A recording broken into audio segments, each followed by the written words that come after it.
Shalom. Vivemos numa época muito complicada. É uma época em que mais do que nunca o ego, a nossa pessoa é valorizada a mais e acima do que a pessoa de Deus. O ser humano é visto como aquele que é capaz de tudo, que pode tudo. As mensagens dos coachings e dos positivistas vêm para nos inflar o ego e nos fazer achar que somos alguma coisa. E quando esse tipo de mensagem entra na igreja, no coração do cristão verdadeiro, alguns resultados negativos começam a aparecer. Porque veja, quando nós achamos que nós conquistamos alguma coisa em Deus ou de Deus, a primeira coisa que começa a aparecer em nossa vida é o orgulho pessoal. Porque eu começo a considerar que Deus me abençoou porque eu fiz. Deus me abençoou porque eu consegui. Deus me abençoou porque eu perseverei. Não.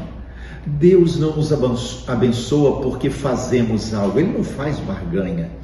Deus nos abençoa porque Ele é bondoso. Deus nos abençoa porque Ele é misericordioso. Deus nos abençoa porque Ele é bom. A segunda coisa que aparece é que nós começamos a julgar as outras pessoas. Começamos a julgá-las com base naquilo que nós fizemos, ou seja, nós nos esforçamos para merecermos algo de Deus. Então começamos a olhar para o outro e medimos o que fizemos e o que eles fazem. E começamos a comparação. E normalmente queremos inflar o nosso lado e achar que somos melhores do que os outros. A terceira coisa que aparece de sentimento negativo é a autocondenação.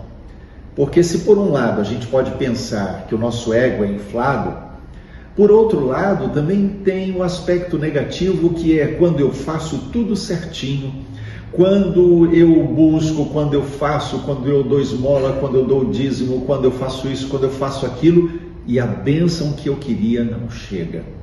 Aquilo que eu desejava que Deus fizesse na minha vida, na minha família, no meu trabalho, não acontece.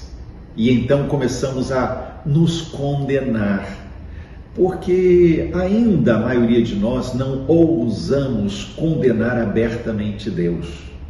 Então a primeira coisa que aparece é o que eu fiz de errado. Se não está acontecendo, onde eu errei? É a autocondenação. Também pode aparecer a condenação de Deus, porque aí é o outro estágio, o estágio mais final, quando nós começamos a apontar o dedo para Ele e a dizer que a culpa é de Deus. Nos esquecemos de quem é Deus. Agora, quando nós vivemos a vida cristã sem olhar para nós mesmos, mas com os olhos em Jesus, aliás, a Bíblia nos adverte a fazer isso, olhando para Jesus, o autor e consumador da fé.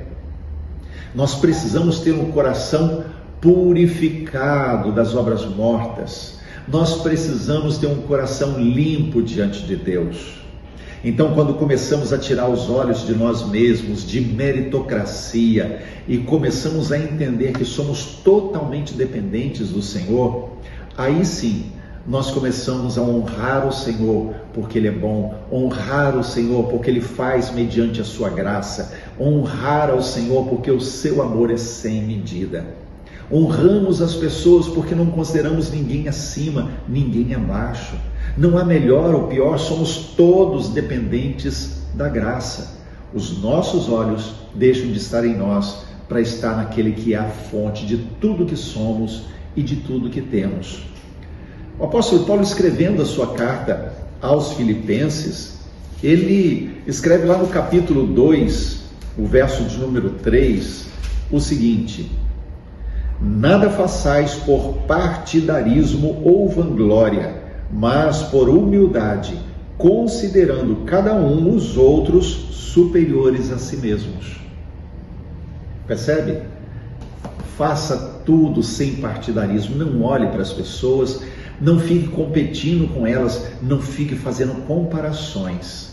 Faça tudo com ação de graças, porque Deus é a fonte de tudo que você tem. Deus é a fonte do que você é. Por isso, eu e você somos exatamente iguais em valor, em merecimento aos olhos de Deus.